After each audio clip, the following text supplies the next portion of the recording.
Since you got home first, you could at least have dinner ready by the time I get back. As soon as he got home, my husband raised his voice when he saw the empty table. Sorry.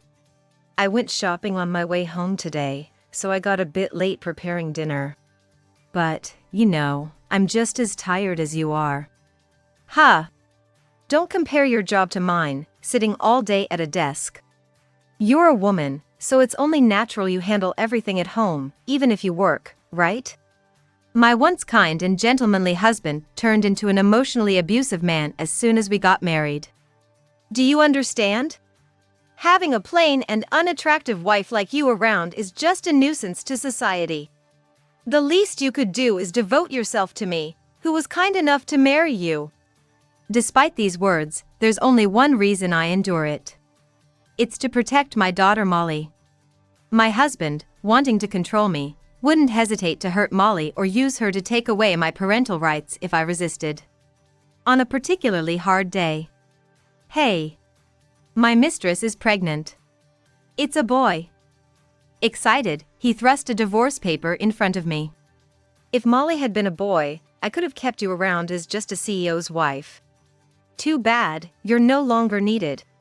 Take Molly and leave. What? You're giving up on Molly too? Don't talk like that. I'll give child support. You take good care of Molly. Tears of relief flowed from my eyes. Finally, I could escape this life. Is that so? I pretended to be sad as I signed the divorce papers. My husband looked satisfied, thinking everything was going according to his plan. Looking at his face brought up emotions I had long suppressed. Don't you ever think you have a happy future ahead? My name is Lucy Martinez. I'm a 34-year-old company CEO's wife. Or so it sounds nice to say. In reality, I'm just a part-time office worker at a small factory. I lived with my husband Spencer and our 3-year-old daughter Molly. I met Spencer when a junior colleague asked me to make up numbers at a matchmaking party. By my late 20s, I had lost the urgency for marriage and the eager anticipation for a relationship. So, I thought this group date was just a chance to help a younger colleague find what they were looking for. Hey, what are your hobbies? You've been all smiles, but you haven't talked much about yourself since you got here, have you? My husband spoke to me as I nodded along to the conversation. Had he noticed that I wasn't really looking for anyone? I enjoy driving. It clears my head even when things aren't going well. What about you? Oh, yes. I like visiting cafes. I love reading, so I usually bring a book. As I spoke, I suddenly felt embarrassed about how mundane my interests must seem. My husband wasn't particularly handsome but was stylish, sociable, cheerful, and seemed like the type who would be popular. I also make stops at various cafes when I go driving, places with a view of the ocean, in the middle of the forest, or those old house cafes, huh? Now that I think about it, maybe I like cafe hopping too. Sounds like you know a lot of stylish cafes, huh? If you'd like, why don't we go together next time? I'm getting excited to show you all my favorite spots. From then on, we started going on drives and cafe hopping together. Being in sales, my husband was very personable and full of conversation, making our time together really enjoyable. On our third date, he shared that he was planning to quit his job at the printing company soon to work at his family's business. My dad runs a metalworking shop. I always tried to escape that kind of work, but my mom passed away 2 years ago. I've finally decided to take over. Wow, that's admirable. Your dad must be pleased, huh? He nodded with a blush, then straightened up after taking a deep breath. After a few dates, I've come to really appreciate your modesty and kindness, Lucy. Would you consider dating me with marriage in mind? He was so earnest and formal in his confession that I didn't hesitate with my answer. Yes, I'd love to. My husband said a shy yes, which was absolutely adorable. Even after we started dating, he remained a gentleman and always made sure to drop me off at home early enough so my parents wouldn't worry. Before introducing him, my parents already felt reassured, and our relationship was going smoothly. My father-in-law was very happy and welcoming when I visited their home. He had been worried because my husband had never brought a woman home before. Eventually, when we visited my in-laws, I would end up cooking dinner for 3. I'm currently brainstorming a gardening shelf for a friend. Really? Your factory can make that too? How about this idea, just as an example? Even without my husband, my father-in-law and I would get excited discussing interesting products that the factory could make. I've always loved classes where I could create things, like art and technology. My father-in-law was always thinking about what the factory could do and never hesitated to try something new. If you marry him, Lucy, why don't you work with us too? Wouldn't it be fun to create something together? Besides, he's still learning the ropes. I'd like you to support him close by. Hey, Dad! I haven't even proposed yet, don't jump the gun! But I'd be so happy if Lucy would join our family. We rarely come across such a wonderful person. With his father's encouragement, we got married a year later. My husband wanted a wedding that doubled as a honeymoon abroad, and both our families came, making it a truly joyful time. After the wedding, I also started working at the factory as an office worker, and our family of 3 managed it together. Lucy, I hear you and the CEO are cooking up something interesting? I'm thinking about how we could introduce the fun of the factory online. I'm studying it right now. A reliable planning manager, huh? I was beloved by our vice president and the craftsmen, and the office was always filled with smiles. I'm truly glad I got married, I thought to myself. The only thing that worried me was that my husband didn't come by the office much, perhaps because he was busy. After getting married, we looked for a new home near my in-laws. I had initially thought about living with my father-in-law, but my husband had other plans. Since Dad is still healthy, let's just live the 2 of us for at least the first year. His unexpected proposal made me overjoyed. I guess we're really in love, I thought, but the reality was not as sweet as I had imagined. When I get home from work, my husband is always in a bad mood, starting with just clicking his tongue or sighing at first. I'm so tired today. Since you got home first, you could at least have dinner ready by the time I get back. As days passed, he began to grumble and make snide remarks towards me. Sorry. I went shopping on my way home today, so I got a bit late preparing dinner. But I'm just as tired as you are. Don't compare your office job, where you just sit all day, to my work. You're a woman, so it's only natural for you to handle everything at home even if you work, right? Is this what they call a domineering husband? But it was clear that my husband was accumulating stress at work. He was learning about all aspects of the company's work by starting with the craftsmen, getting hands-on in the factory. Damn! That old man. Just because I made a small mistake, he starts yelling. Once I become CEO, I'm gonna fire him on the spot. Yeah, it must be tough getting yelled at even though you're doing your best. Hey, why don't you come to the office and chat? It might clear your head. What do you know? Don't act like you understand. Since he had only started his CEO training about a year and a half ago, my husband was not used to many things and was often scolded by the seasoned craftsmen. Perhaps if we had been living with my father-in-law, he wouldn't have been able to vent his stress at home.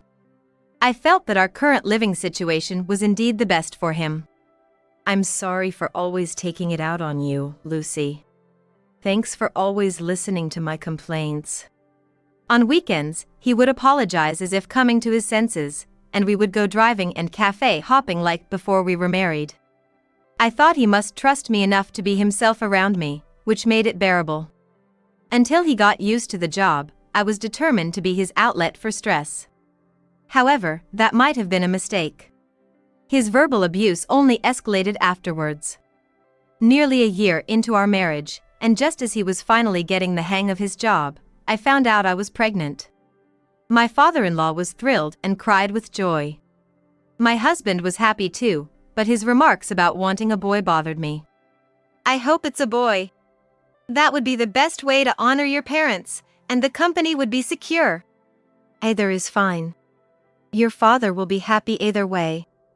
I prayed that my husband's wish would come true, but the thought of having a girl made me anxious. Fortunately, I didn't have severe morning sickness, so I decided to work until just before giving birth. When I was about to enter my last month of pregnancy, my father-in-law said to me while we were alone in the office, "Thank you, Lucy, for marrying into our family. I need to say this now. Spencer may seem personable, but he struggles with forming deep relationships. I'm hoping you can continue to cover for his shortcomings." "Yes, of course. If you're at the heart of both the company and our home, I'm sure everything will be fine. Please take good care of Spencer and the business." As the birth of our new life approached, my father-in-law must have been thinking about generational change.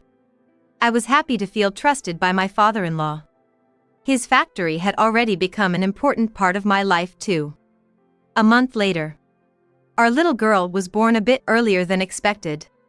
"Thank you, Lucy. Thank you. Thank you for giving birth to such a beautiful granddaughter." My father-in-law rushed to the hospital after the birth and thanked me repeatedly. Seeing how thrilled he was with the birth of our child, I couldn't help but cry too. Seeing my father-in-law so moved, my husband did not complain about having a daughter, and I felt truly relieved from the bottom of my heart. But after our daughter was born, my husband started going out for drinks after work.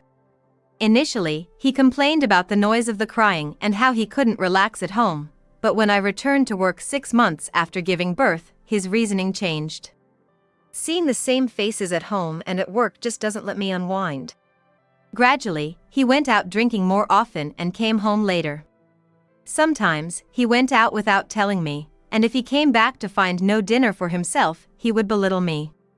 "You've got it easy, don't you? Just taking care of the kid and not even bothering about your husband's meal.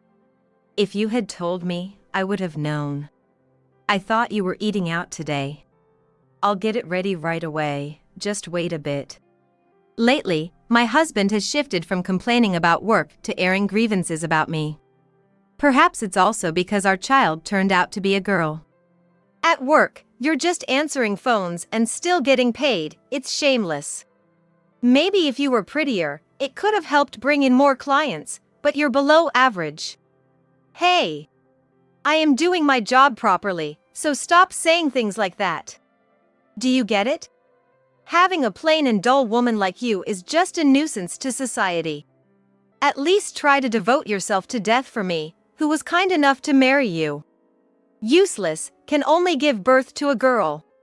What I thought was a dominant husband turned out to be just an emotionally abusive man. Perhaps he's displeased not only with my relationship with my father-in-law and the craftsman, but also with our vice president, Mr. Smith. My father-in-law introduces as Mr. Smith, my right-hand man. My father-in-law, being a hands-on person, had Mr. Smith handle all external interactions. I wish I could have an easy job like him soon. I wouldn't need to learn this dirty work if I could just handle sales right now. I can't wait to be CEO. All I could do was sigh. Before we were married, my husband, a salesman, seemed impressive, but I never realized how little he respected sales work. Despite being the future CEO, does he really think he can manage without understanding his own company's operations? Still, I believed everything would be okay as long as my strict father-in-law was around, and I hoped my husband would change someday.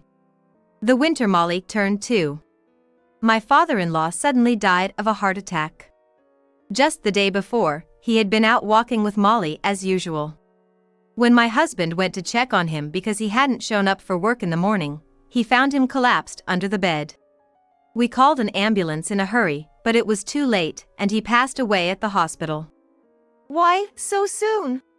The funeral was a blur for both my husband and me. At the funeral procession, I finally managed to cry, and Molly, stroking my forehead, comforted me with a there. Holding Molly, I cried again, at a loss for words on how to explain her beloved grandfather's passing. My father-in-law's death was a shock in many ways. Sometime after the funeral, and after my husband took over as the new CEO, He said something outrageous. Hey, now that I'm CEO, I want you to quit the company. Why? Why? Really, you're so clueless. Why should we pay someone who's of no use at the company? From now on, your job is the housework and childcare. Incredibly, my husband had fired me. Be grateful you got to marry me. You are, after all, still the CEO's wife. And don't worry about the office work, I've decided to hire a beauty to replace you. He said this with a smirk, and I was just dumbfounded. I had suspected that the new secretary was his mistress. I might be at my breaking point. For the first time, I seriously considered divorce. Ever since becoming the CEO's wife, our household finances had suffered.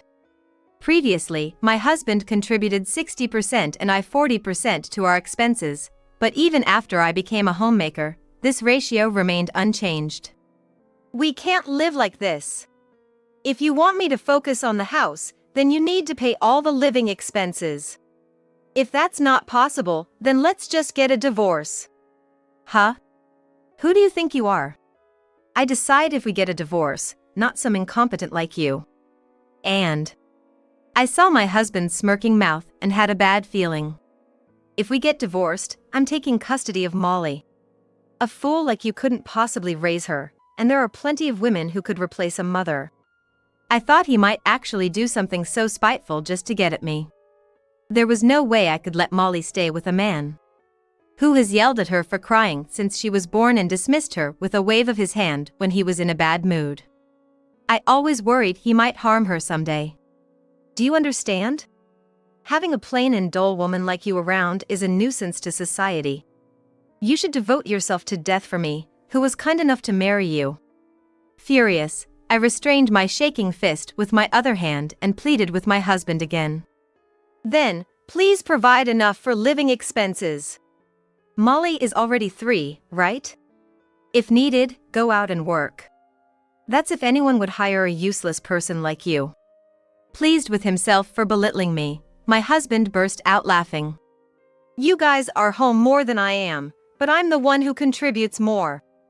Be grateful. Biting my lip, I could only nod in silence. For Molly's sake, to stay by her side, I resolved to work and earn money. After my husband went to sleep, I decided to call my mother back home. I needed to sort out my jumbled feelings and wanted her to listen. Despite the late hour, my mother listened attentively, allowing me to finally fall asleep. The next day, my mother called me. Can you come over this Sunday? I have something to discuss. I didn't know what it was about, but staying at home was too painful, so I decided to take Molly and visit my parents for the weekend. My husband had sent an email saying he'd be staying with his mistress over the weekend, so it shouldn't be a problem. Ever since he had declared me redundant, he had stopped hiding his affair. He justified it by saying, "Don't complain, you're the CEO's wife, because of me." I had heard rumors from craftsmen that he was cheating with someone he met at a bar, but I never imagined he'd hire her as an office secretary. When Molly and I arrived at my parents' home, my brother Carl and my uncle Raymond were waiting in the living room. Welcome back. I heard you're looking for a job. If you want, why don't you work part-time at my place? You can set your own hours. Really? Are you sure? Overwhelmed by his unexpected offer, tears filled my eyes. It had been a long time since I felt such kindness, and it warmed my heart. Raymond, my father's brother, runs his own company.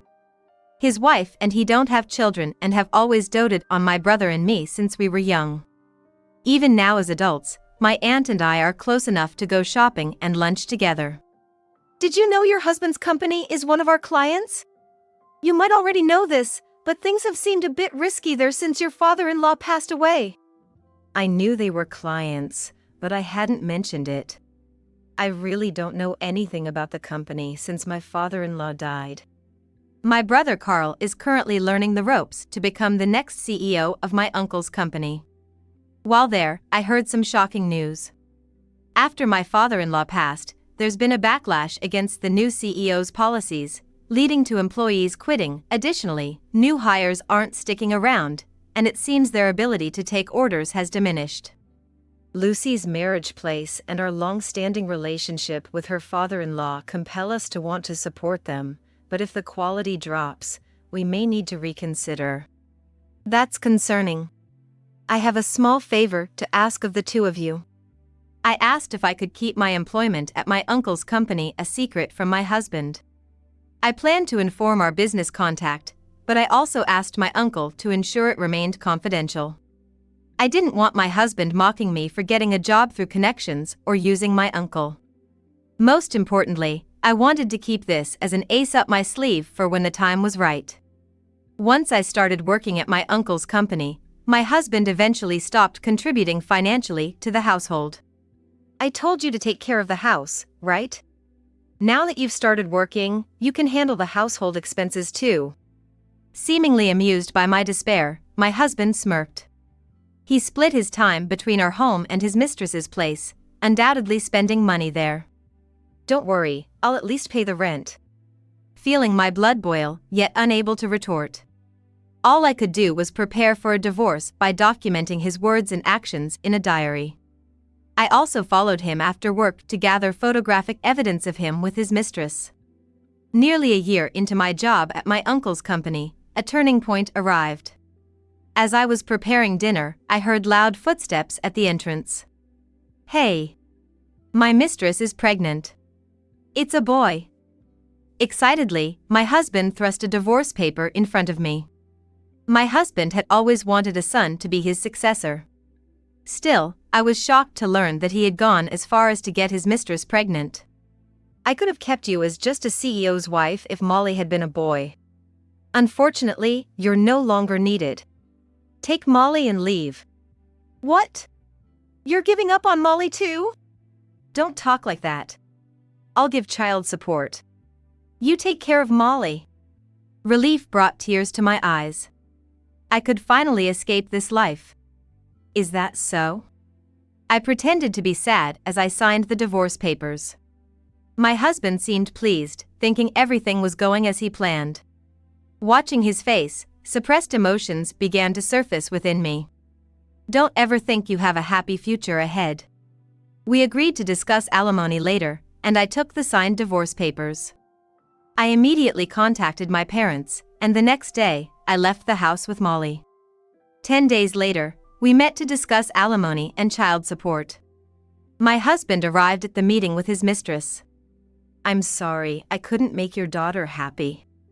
As compensation for the affair, we will pay an appropriate settlement. Being personable, my husband apologized to me and my parents, readily agreeing to pay alimony and child support. This is Rita, my fiancée, currently 15 weeks pregnant. We run a business, and I really wanted a son. I'm really sorry, ma'am. It's my fault for getting pregnant with a boy, leading to you being pushed out. I was utterly disgusted by the smirking face of my husband and the triumphant expression on Rita's face. Rita, a sultry beauty of 25, had a calculating look about her. Why do people enjoy looking down on others so much? So, you're going to pay $800 monthly for child support, and a one-time payment of $100,000 for alimony? Yes. I want to remarry and start a new life quickly. I'd like to have the divorce notarized before that, if that's okay? It seemed like my husband wanted to limit things for Molly, perhaps because of the child Rita was carrying. But that was actually convenient for me. I didn't want to be depended on by Molly in the future. Understood. I'll submit the divorce papers after the notarization. The negotiation went smoother than I expected, and I couldn't stop laughing. Now I feel completely relieved. What are you going to do now? Heh. Don't think this is over. I'm going to make that man's life a living hell from now on. We finalized the notarization. After confirming the transfer of the alimony from my husband, I promptly filed for divorce. My husband was in a hurry to remarry. It hadn't even taken 2 months. On the day the alimony was transferred, I called my ex-husband. I've confirmed the deposit of the alimony. Thanks. It's going to be tough, but good luck. Well, you're competent, unlike me, so you'll be fine. What are you talking about? His voice filled with confusion at my sarcastic tone. Isn't your company losing employees? I heard the craftsmen are quitting, and the newcomers aren't sticking around. Sales are dropping, aren't they? Did you hear that from Mr. Smith? His voice turned low and intimidating. But now that I had filed the divorce papers, I no longer had to flinch at his voice. No. The place I work part-time is one of your major clients. What? So what? Whatever you say as a part-timer doesn't matter. You're so stupid. That's why I always said you were incompetent. Haven't you understood yet? My ex-husband laughed derisively, hurling insults like idiots are hopeless and keep jokes to your face only. So, I waited for his laughter to subside before dropping the bomb. Actually, I'm working at my uncle's company. What? My ex-husband fell silent. His mind must be spinning at breakneck speed, or perhaps it's completely stopped. Up until now, they kept the work with your company because I was your wife. But now that we're divorced, there's no obligation to keep that up. It's going to be tough, but you'll need to find new clients now. After my father-in-law passed, my ex-husband had taken an arrogant approach with the clients, leading to reduced business. However, he was still managing because he had jobs from my uncle's company, a major client. Wait. Uncle? Isn't that supposed to be run by a female CEO? Even over the phone, I could sense his panic, which was quite entertaining. Yes. The company was taken over by the wife from the previous generation. My uncle is the executive vice president and her right hand. They're my ideal image of a married couple. You're lying, right? You never said anything about that. If you had told me, I wouldn't have divorced. Now it was my turn to laugh. I wanted to divorce you. That's why I didn't tell you. I did it to protect Molly. As we agreed in the notarization, don't ever come near Molly again. But. Oh, and by the way, my brother Carl will eventually take over as CEO. That means there definitely won't be any contracts with you. The other end of the phone went silent. It seemed like he couldn't even breathe. Hey, please. I've been doing my job right. Talk to the CEO for me. Weren't we married? No, we're strangers now. You treated your employees poorly. You're the one who lowered the morale in the factory. The decrease in orders and the drop in product quality are all your fault. If your father saw this situation, he'd surely cry. And I heard Mr. Smith is planning to resign too. If he leaves, it really is the end for you. My condolences. I said that and hung up without waiting for a response from my ex-husband. Afterward, he tried calling several times, but I never answered. Carl isn't guaranteed to be the next CEO, but I got carried away and said it anyway. That's a secret. I wasn't expecting this to be over so easily, but a few days later, my ex-husband showed up at my parents' house with Rita. Of course, I had no intention of letting my ex-husband in or letting him see Molly, so I spoke to him through the chain-locked door. Lucy! Please, talk to the CEO for me. I got a call yesterday about ending our contracts. I know. Since then, all the employees except Mr. Smith have said they want to quit, right? My ex-husband was visibly unsettled, scratching his head with both hands. Please! Come back! It just doesn't work without you. Let's try again. I can't face my father even in death like this. It's astonishing he could say such things in front of his newly remarried wife. Rita looked on bitterly at her husband. They must have discussed it before coming. She had successfully snatched him away to become the CEO's wife, but now, due to financial instability, she found herself clinging to his ex-wife, something she likely hadn't anticipated. I'm sorry, but I refuse. I'm useless, stupid, and incompetent, right? Besides, I don't want anything to do with an abusive jerk like you. I added another jab while he was still reeling. And haven't you forgotten? We agreed in the notarized document. You said it, right?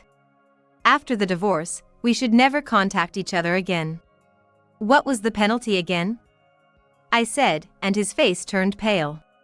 If you come to see her, it's $20,000 each time. That was his own boast. He believed it would only cost him, not imagining I would enforce it. Lastly, I dropped one more bomb.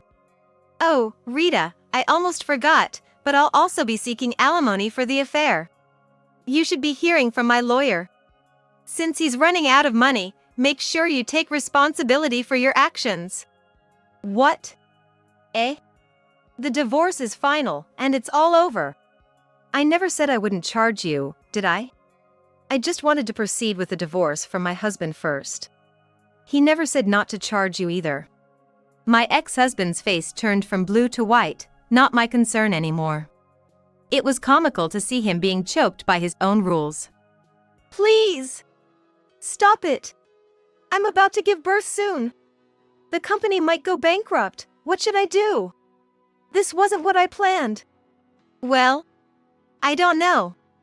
Every time you come here, you'll be increasing your debt, so please don't come back again. You're about to have an important heir, so keep fighting. I smiled sweetly and slammed the door shut. From the other side of the door, I could still hear Rita yelling and my ex-husband trying to soothe her, followed by sobs as their presence faded away. Later, my ex-husband's company faced financial difficulties after losing major clients. I thought they would close down, but eventually, my ex-husband had to let go of his stocks and step down, allowing the company to survive. That must have been his last compensation to his father. Mr. Smith took over as the new CEO, and they renegotiated contracts with my uncle's company. They even managed to bring back the craftsmen who had left, and the factory began to buzz with activity again. With Mr. Smith taking over as CEO, it seems that clients who had once distanced themselves are returning to the company. After everything, my ex-husband and Rita quickly divorced. She couldn't stand his constant verbal abuse and full-blown emotional abuse anymore. I heard from Raymond that Rita didn't wait for the birth and returned to her parents' home. Her parents covered the settlement for her, and they even sent an apology letter with the payment. She's with good parents now, so I hope she takes care of the child growing inside her. Left alone, my ex-husband sold his parents' home and moved to another town. With the additional alimony due to his abuse towards Rita and child support, he might be penniless by now. I don't know how he is doing, nor do I want to know, but seeing that the child support is being deposited regularly, he appears to be alive and working. It's unfortunate for him, he finally had the son he always wanted.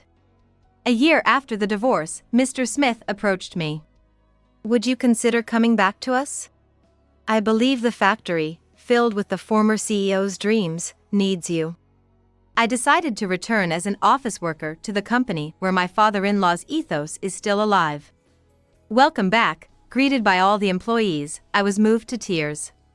My father-in-law always saw the potential in our small factory. They're starting new initiatives, developing original products, and responding to individual customer requests, just like when he was here. The factory is bustling with activity again. Together with the craftsmen, I'm contributing ideas and participating in new project developments. Mommy, Grandma and I made cookies. My 6-year-old daughter Molly greeted me with homemade sweets when I got home from work. Thank you. They turned out delicious. I'm so glad I could protect Molly's smile. I'm determined to keep working hard to continue this happy life with Molly.